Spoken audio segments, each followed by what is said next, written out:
There we go. Feel free to go, Gabo. Hello, good morning, everyone, and welcome to this SLOC panel that has been established to discuss the existing state of climate change and its impact on the urban poor. We all know that climate change is an emergency that has to be tackled, but then the global configuration and political economy decisions are slowing down the way the world is addressing climate change. And the challenge is that it is the urban poor that continue to suffer from the risk of climate change through adverse weather conditions, health problems, and the loss of opportunities to have food. So because of this reason, the Sierra Leone Urban Research Center, which is a research institution working on urban development challenges, has come together and has brought a panel of experts from different countries in the global south to discuss these challenges. So we have 4 panelists who are going to discuss this morning. First, we have Dr. Joseph McCarthy, who is the Executive Director of the Sierra Leone Urban Research Center. We have Smriti Joko, who is from SPAC India. We have Bashira Akhtar, and then we have Carlos Muni Velasquez. But before they start, I'll just give you a brief profile of our 4 panelists. So Dr. Joseph M. McCarthy is the Executive Director of the Sierra Leone Urban Research Center, SLOC in Freetown. He holds a PhD in urban planning and management from Newcastle University, UK. Joseph discusses the current state of climate change risk in Sierra Leone and interrogates the efficacy of current urban and climate policies in addressing the increasing climate risk in the country. He is an innovative urban planner and a well-established scholar in urban development with backgrounds in urban management, climate change adaptation, and disaster risk resilience with specific expertise on urban Sierra Leone. He also lectures in the Institute of Geography and Development Studies at Njala University in Sierra Leone. Prior to this, Joseph had served in various capacities, both public and private, on urban development issues in Sierra Leone. And this includes working as local lead consultant in the preparation of the European Commission-funded Freetown Structure Plan, which was designed to guide the development of Sierra Leone's capital, Freetown. So welcome, Joseph. Thanks. We also have Smriti Joko. Smriti is an urban planner and architect working with SPAC India. She is currently a PhD candidate in international health at the Liverpool School of Tropical Medicine in the UK. Her organization works with the urban poor in informal settlements to co-create solutions to improve the human habitat. Her organization works within the broad network of urban poor federations within the Slum Dwellers International SDI spread across 33 countries in Asia and Africa. In her paper, she discusses the state of rapid urbanization and migration and reflects on critical questions about how to build resilient urban cities using data and efficient urban planning models. Through the SDI model, the network of urban poor networks has challenged traditional approaches to advance rationalized approaches to urban planning. She has worked with several institutions inside and outside of India. Welcome, Bashira, Smriti.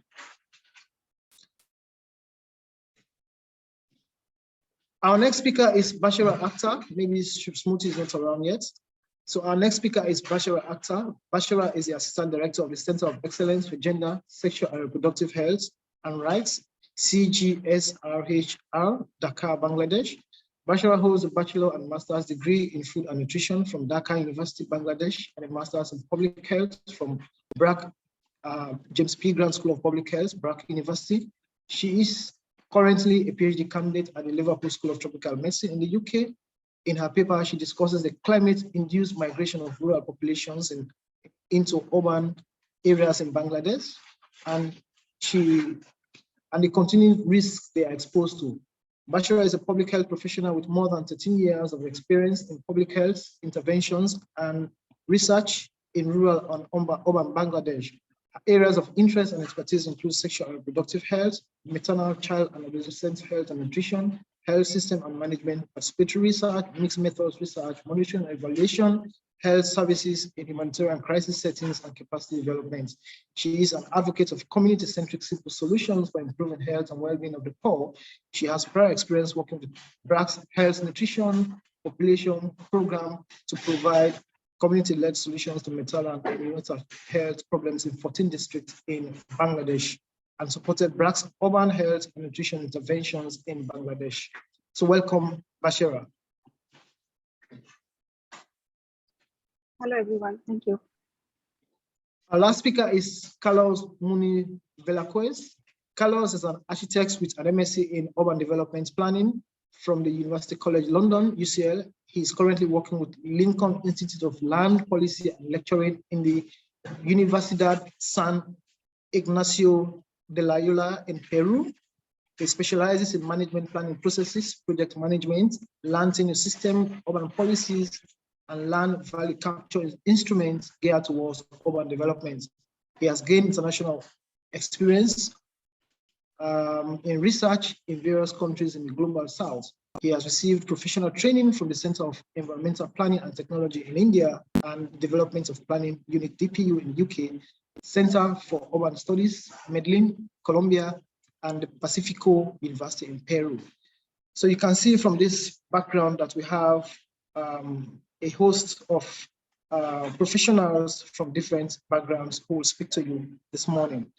So as first speaker will be Joseph McCarthy from Sierra Leone Urban Research Center.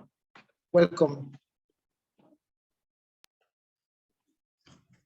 Thanks, Sabu. Maybe just to share my screen. Can they share the screen from there? Yes. Okay. Please do.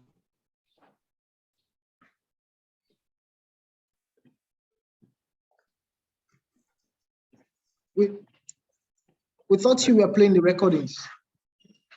Are you sharing your screen? Okay, you go ahead with the recording if that's okay. Hello, we thought you were sharing the recordings from the other side.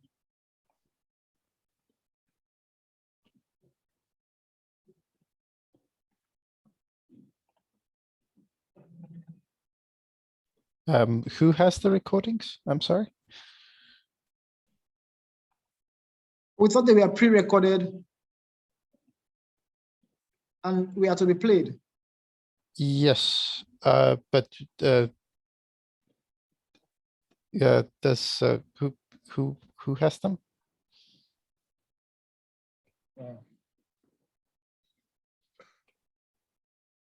It's usually supposed to be the conveners, but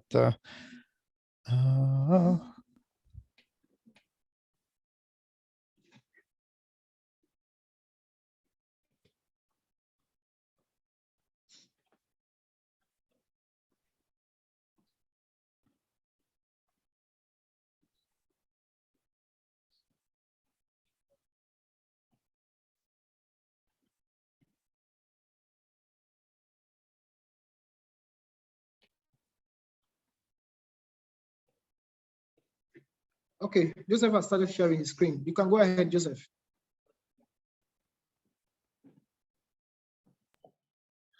Okay. Can you see it? Yes, it's clear. Okay. So sorry for the interruption.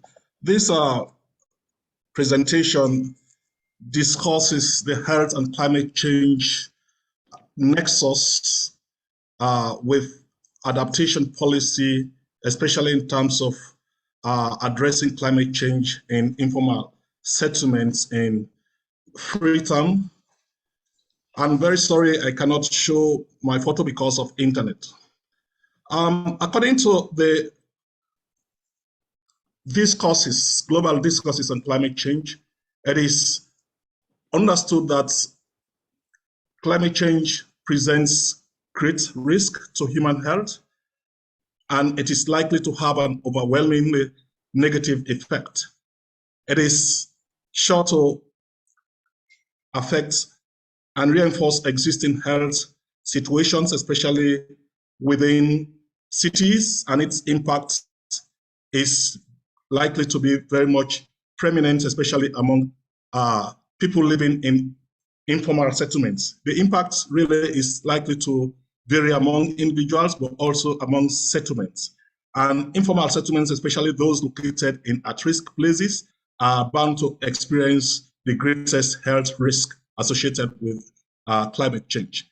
And as you can see from the photo, this shows one of the events in 2017 when there was a flooding in Freetown and the impact was greatest within informal settlements. You can just imagine what the likely health effect of this flooding will be on those who are living within these particular communities, but also what is likely to be also the effect, especially in terms of the physical implication it is likely to have on people. The next photo you see shows another event which is attributed to climate change. It was the mudslide of 2017, which led to several deaths and injuries.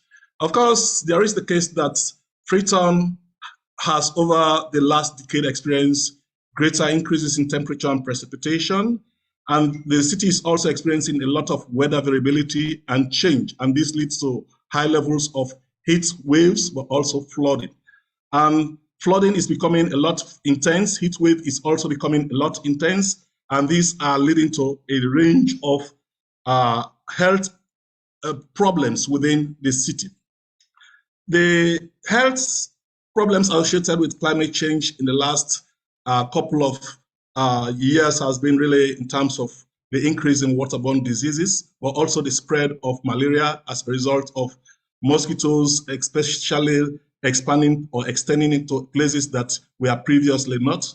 There has been experiences of cholera and diarrhea, especially these waterborne related sicknesses, but also there are incidents of the increase in cardiovascular diseases, but also as a result of the high temperatures and the lack of resilience in terms of the water systems or supply systems, there is also the evidence of water supply disruptions. And the photo here shows one of the events within the dry season in Freetown, where people congested around some of the water collection points to scramble for water, especially because of the limited supply.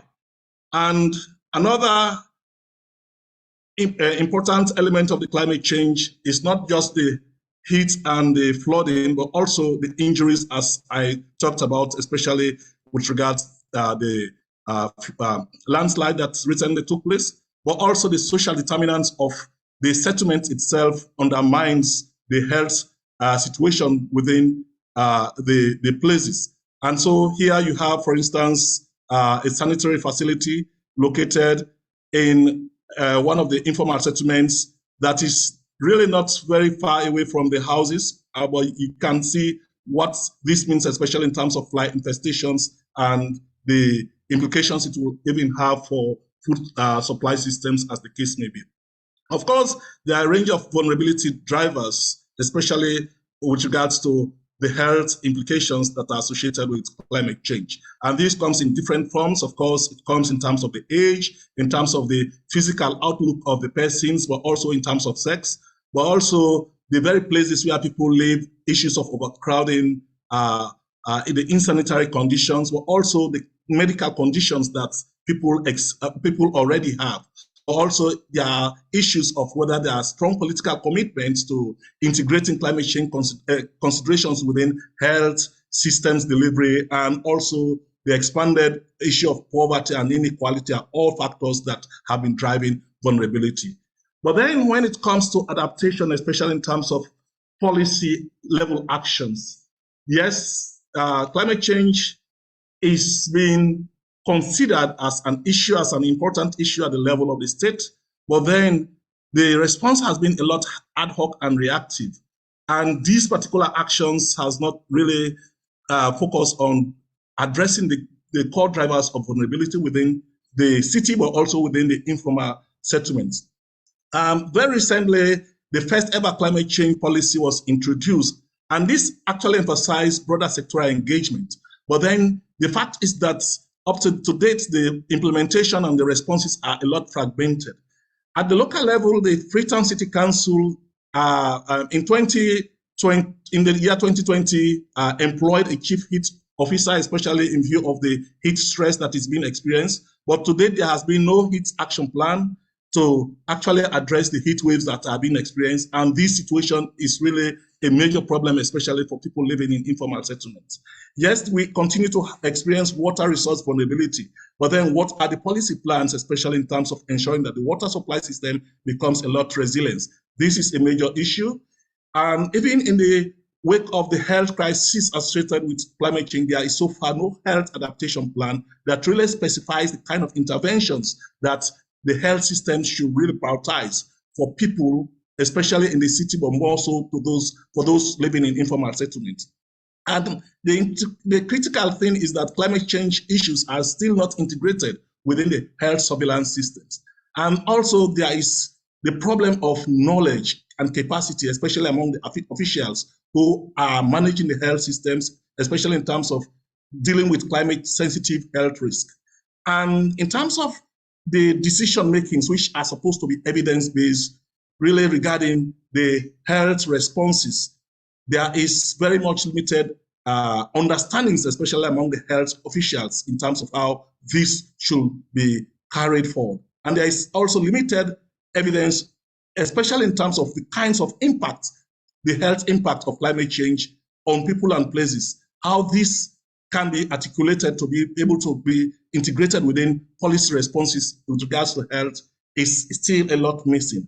And while healthcare facilities are really very critical, especially in terms of maintaining health systems functioning in the face of climate change, a lot of these, especially in terms of whether the location of some of these facilities are really safe enough, or even the essential services that they provide are really sustaining in the face of climate change, these are a lot less understood.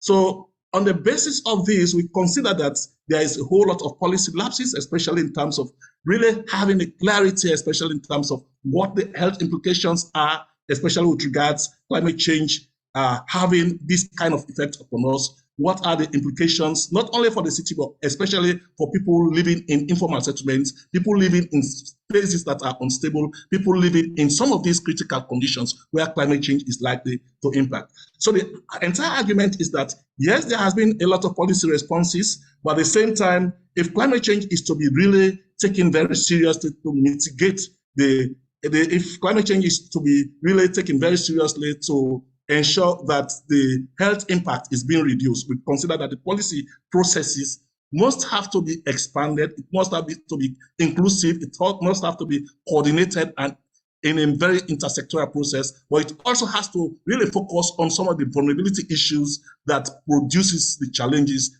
that people within informal settlements continue to experience. So this is the case for the presentation. I thank you all for listening. Thank you very much, Joseph. You can stop sharing your screen. So we'll invite Bashara to speak next. I've opened the chat. If there are any questions you want to ask, you can just send them to the chat, or you can raise your hands to ask a quick question. So you are welcome, Bashara. You are presenting for 7 minutes. Thank you very much. Thank you, Abu. Thank you. Hello, everyone. I'm Bashara Akhtar. I'm from the School of Public Health. Today, I will be focusing on the double burden of climate-induced and pre-existing non-climatic vulnerabilities that the poor people living in informal urban settlements in the cities in Bangladesh face, which significantly impact their daily lives, livelihood, health, and overall well-being. So I will be playing, I will now play the pre-recorded presentation and start now.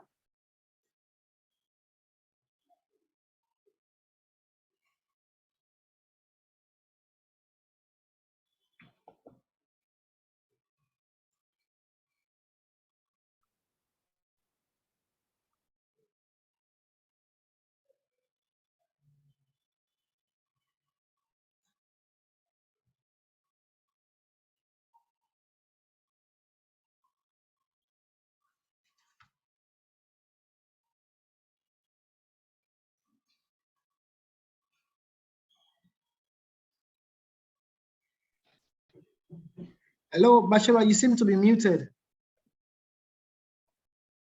Okay, let me start again. Sorry for that. Bashara, I think the audio doesn't play in the recording.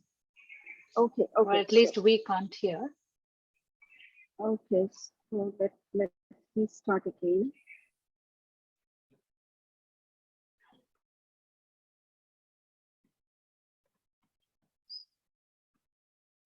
Just give me a minute. Sorry for that.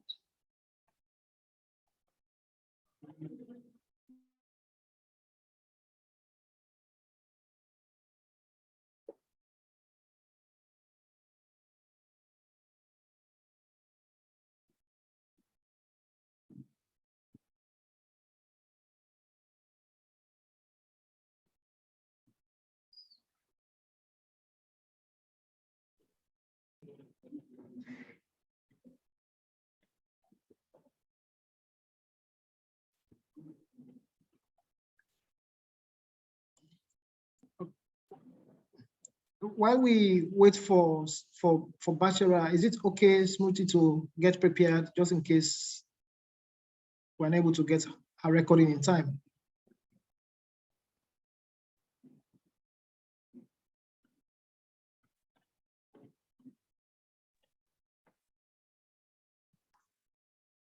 Bashara, if you need a minute, I could just go ahead. I think I've solved. I have solved. Let me Okay, show you. all right. Okay. Sure.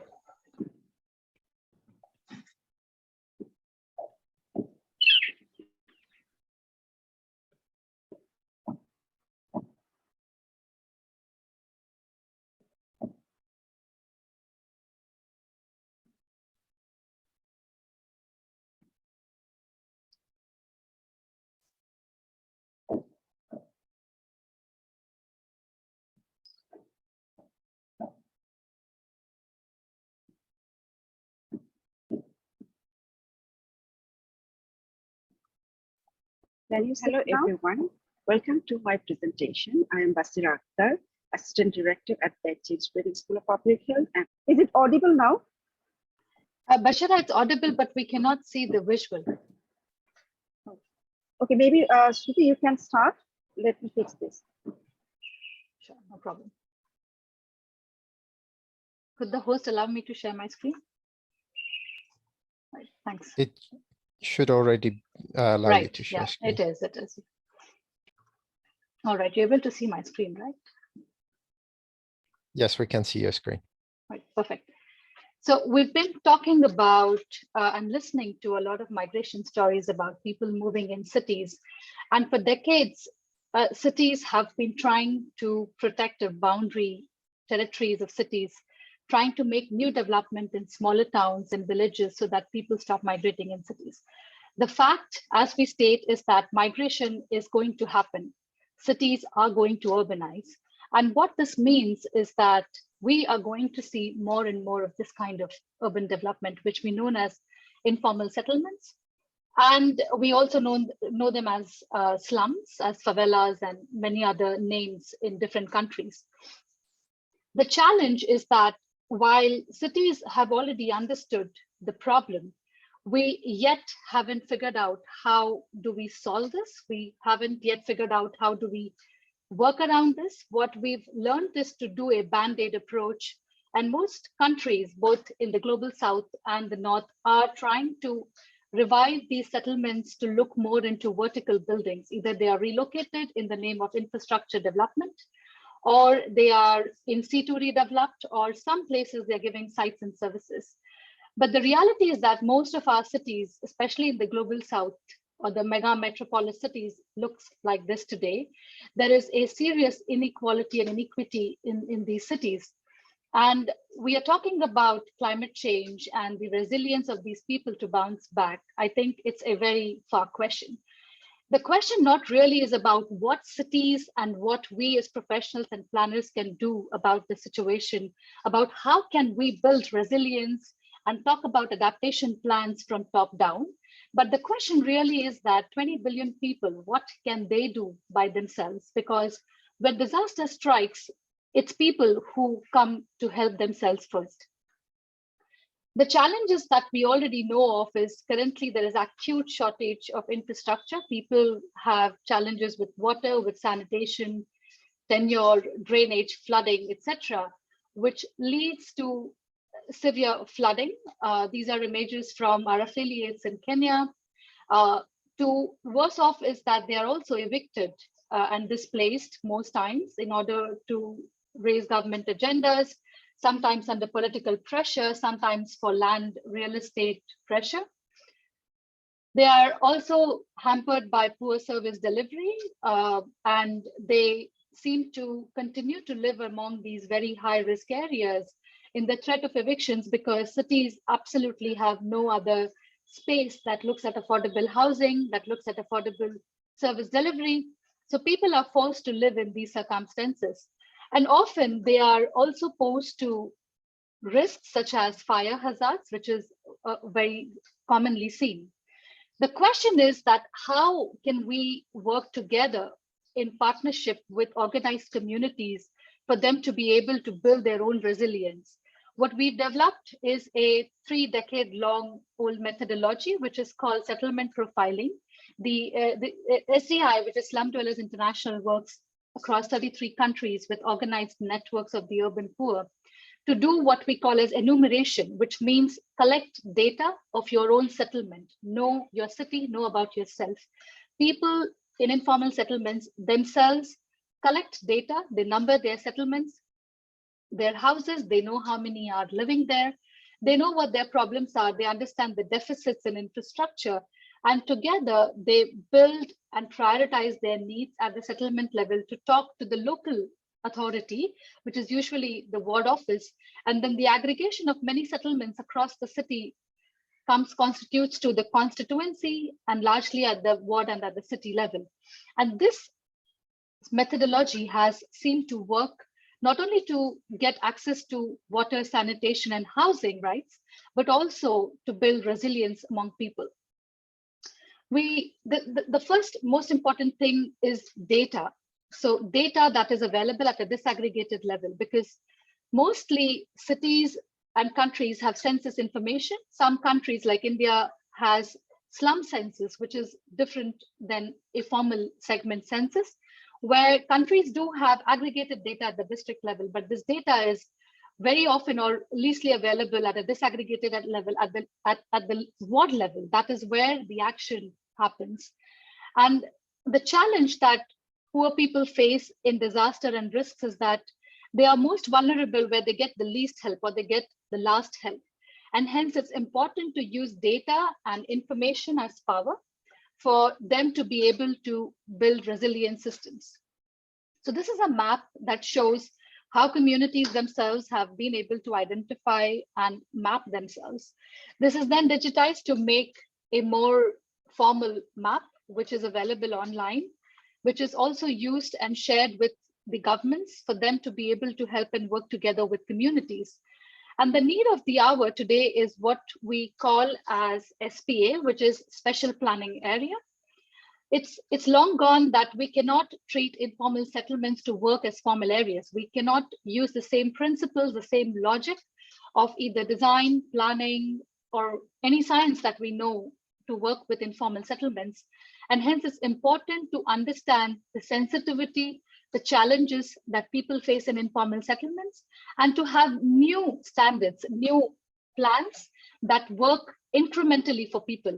We cannot have plans that revamp or redesign entire informal settlements to look something different immediately in the next 2 years, but we need plans and designs that is built over 10 years or 20 years, such that the plan comes and integrates itself within the rest of the city. So this is an example of Mukuru, which is one of Kenya's largest informal settlements, which has recently won the Habitat Award, where communities and local affiliates of STI Kenya, Muungano wa Vijiji, and together with academic institutions in Kenya and 44 national international organizations have worked together in order to make what is called a special planning area. The government has legislated this plan to freeze all development for 2 years when a special design was created by working in partnership with communities. And this plan today has been executed to give actual drainages, to have new riparian reserve for the river, to come up with new sewer systems, new water trunk line systems, and to also integrate public transport within a large informal settlement which never existed before. And this is an example, to quote, of how we need to work with communities to work at the ground to build resilience from below.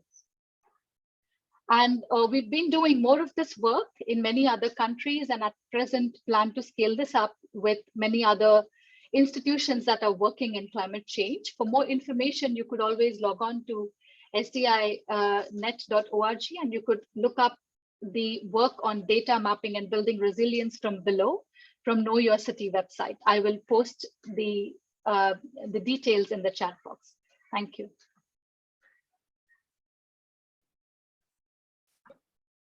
Thank you very much, Smoothie, for that very beautiful and wonderful presentation. We don't have questions yet in the chat box, but if there are any, we'll wait till the end of the program. We really don't have sufficient time because we've already lost a lot of time. So we don't know whether we can be given little additional time to proceed with the other presentations. So Bashara, if you're ready, you can now come on, please. Thank you, Abu.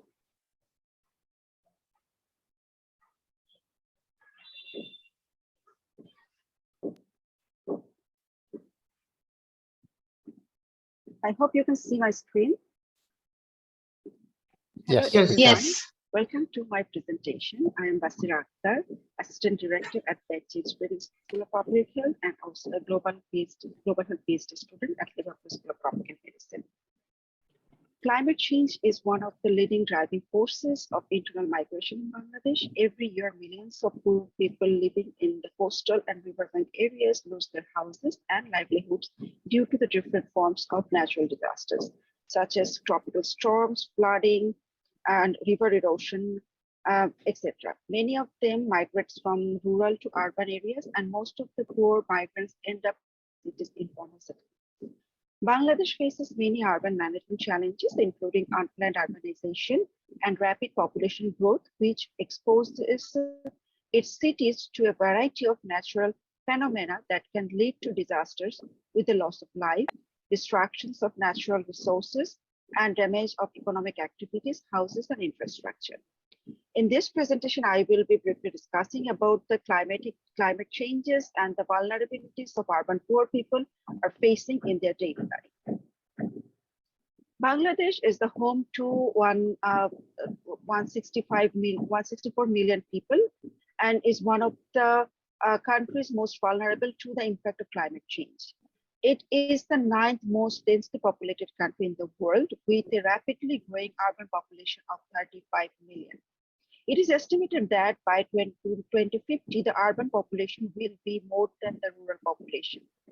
It is one of the most disaster-prone countries, exposed to a variety of weather-related shocks and stressors, and the effects of which are expected to become more severe under a changing climate. This unique topographic feature, combined with high population density, rapid urbanization, and widespread poverty, exacerbates the impact of climate change on human health in Bangladesh. The country is increasingly experiencing climate-induced problems like erratic rainfall, waterlogging, groundwater availability, and increased heat and climate extremes, and vector and waterborne diseases. Over the past decades, climate vulnerabilities, including a rising in temperature, irregular monsoon, untimely and heavy rainfall, heat waves, longer dry periods, and increased flooding have been observed across the country. This picture shows the climatic and non-climatic stressors in the cities in Bangladesh. The climatic stressors are increased temperature, rise of sea level, most frequent and severe cyclones and storms, heavy and irregular rainfalls, and environmental degradations. The non-climatic stresses are unplanned rapid urbanizations resulting in poor drainage systems, uncontrolled use of lands, and high population growth and poverty in urban areas. All these stressors have significant impacts on the lives of urban residents. Most of the climate migrants cannot meet the expenses of proper accommodation and start living in densely populated informal urban settlements. In Bangladesh, 1.5% of total urban population living in informal settlements or slums. Built on low-lying areas, these settlements are vulnerable to frequent inundation arising from poor drainage systems, as well as other natural calamities. Internal and external factors such as unplanned rapid urbanization and location of informal urban settlements and other socioeconomic determinants magnify the vulnerabilities of millions of migrants living in those settlements. The poor, unhealthy living conditions in those informal settlements exposes the residents to the risk associated with climate changes, which have significant impact on their health and livelihood. The poor people living in cities' informal settlements are struggling with the double burden of climatic and non-climatic vulnerabilities.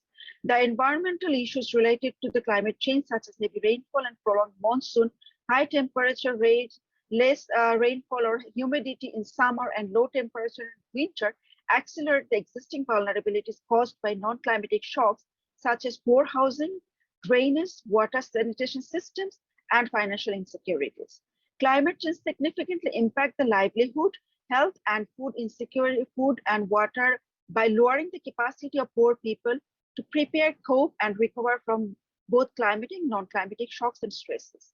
Only 9% of informal settlement dwellers in Bangladesh manage to get solid waste management services. As a result, both household waste and human waste go directly or indirectly to the low-lying lands, open spaces, and water bodies, and causes a number of problems. Temperature, precipitation, and humidity significantly influence the incidence of water, air, and vector-borne diseases such as diarrhea, cholera, dengue, malaria, etc. Bacteria, parasites, and other vectors may breed faster and live longer in warmer and wetter conditions in the slums. Because of extreme weather changes like heavy rainfall, flooding, many poor people involved in informal economic sector cannot go to work, and thus they lost income. The impact of climate-induced vulnerabilities are huge, such as damage of houses, water sources, latrines, unemployment, more health expenditure, premature deaths, morbidity, and malnutrition, etc. According to the report of UN Habitat 2009, flood in dense, poorly served settlements can lead to other hazards, which have a significant impact on the health of urban poor residents. Flood water in slum can mix with raw waste and breed waterborne diseases. Water supply also become contaminated during flood, as pipes in slum areas are likely to be damaged or to leak. There's a lack of data on the double burden of climatic and non-climatic vulnerabilities in informal urban settlements in Bangladesh context. The ARISE project in Bangladesh is experiencing and documenting those vulnerabilities to inform city actors and to shed lights on the impact of climate changes in informal urban settlements. Thank you everyone to listen to my presentation. I would like to thank to our donor and also partners of this ARISE project. Thank you. Thank you, Abu. Over to you. Thank you very much, Bashara, for that very beautiful presentation. So we have one more presenter. Carlos, I hope you are getting ready for that. Before we move to the next presenter, there's a question here from, let me just look at the chat. There's a question here from Katie McQuaid, and it reads, thank you for such a wonderful and interesting presentation so far. I have a question that will extend across the panel. What are some of the strategies you have used to bring some of the most marginalized urban groups, example, girls, women, people living with disabilities, sexual and gender minorities, older people into playing meaningful roles in building these resilient systems? Is there any one of you who want to just respond to that quickly before we move to Carlos?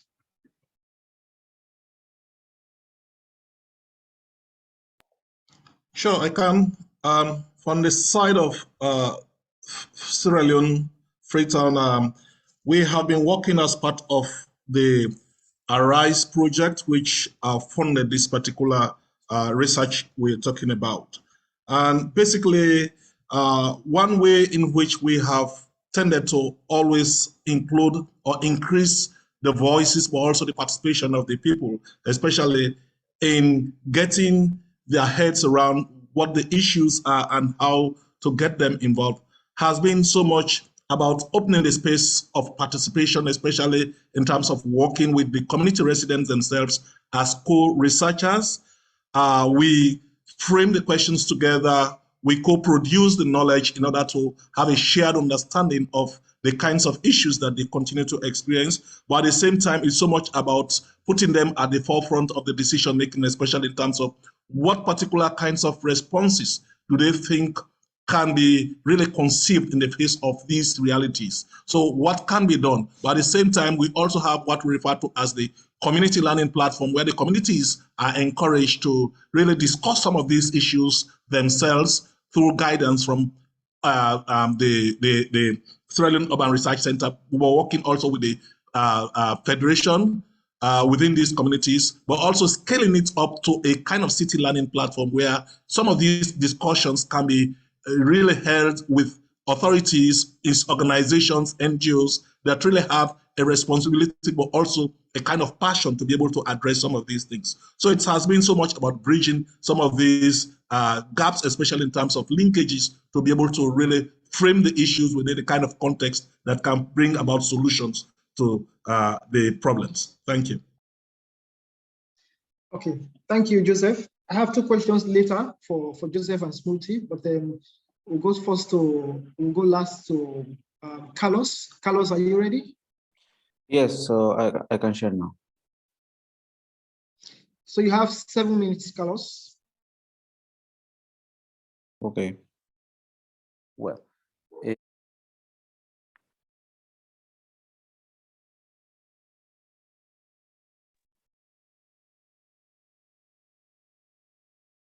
here we have the abstract, and you can go through it later. But basically, this research is focused on the instrument denominated land adjustment.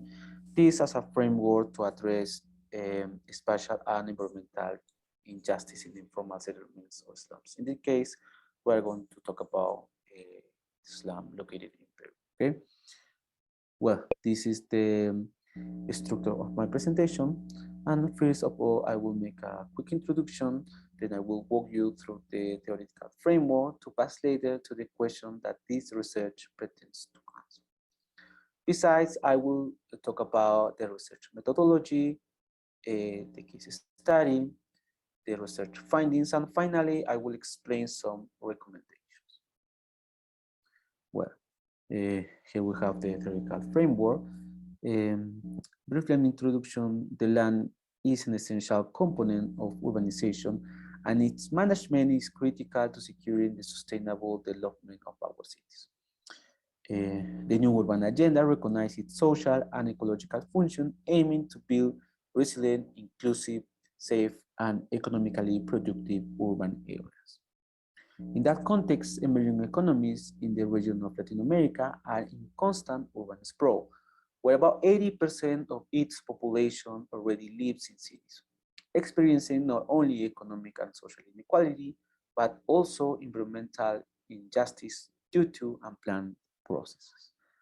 So the overarching focus of this research is on rethinking urban development policies to address spatial and environmental injustice in informal settlements. Okay. Well, some concepts here. Here in Latin America and basically in Peru, poverty is usually assumed to be one of the main characteristics of the informal city, and consequently that precariousness, irregularity, and illegality are the natural condition of an unplanned urbanization. In terms of social justice, I can keep with two words, recognition and distribution, okay? Other words, redistribution as well. Environmental justice focus on how distribution of environmental risk mirrors the inequality in socioeconomic and cultural status. Well, having these concepts of mind, it's quite important to see the land management through the lens of social and environmental justice. Okay, We're not going to go through all of this concept, but mainly this tool proposes the framework for the sustainable land management approach to restructuring urban fabric that can lead to a new sustainable use of the land. Okay, this is the scheme that can sum up all what we were talking about before. So as you can see here, how is the physical space or physical distribution before the operation and how could be after. Okay, some key points I would like to highlight. First, this operation allows, for example, recognition, the right to the property, land tenure, sustainable use of the land, as I said before, redistribution, community participation. Okay, and finally, and the most important, this is a win-win strategy for sustainable urban development. Well, this is the methodology. You can go through it later. Okay, but to put in context and talking about the data gathered, in the last 2 decades, okay, the cities of Peru have expanded by nearly 50%. However, more than 90% of this expansion is informal. Okay, besides, more than 60% of the cities they lack of planning instruments. So this is some structural patterns, okay, of the city, informal and the mix of formal and informal. So that's why we land here in the case study.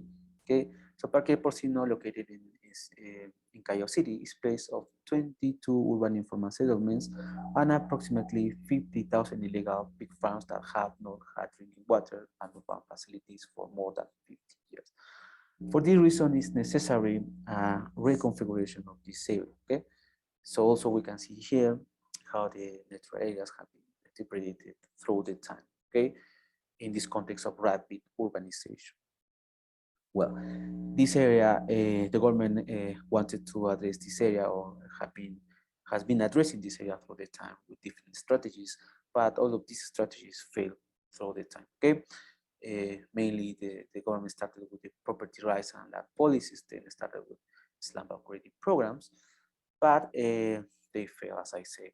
So now, having these tools of land management and land value capture instruments, so this area could be reconfigured and find a self-financing process to deliver the new infrastructure, urban facilities, green infrastructure, okay, and the most important, the reconfiguration of this area, allowing public spaces to improve the quality of the people that is living here. Okay, well, some research findings. Sorry, the sole application of the instrument is deficient in the scenario of delivering social housing, since this infrastructure is not an asset whose prices are determined in the land market, but it could allow housing rapid flow.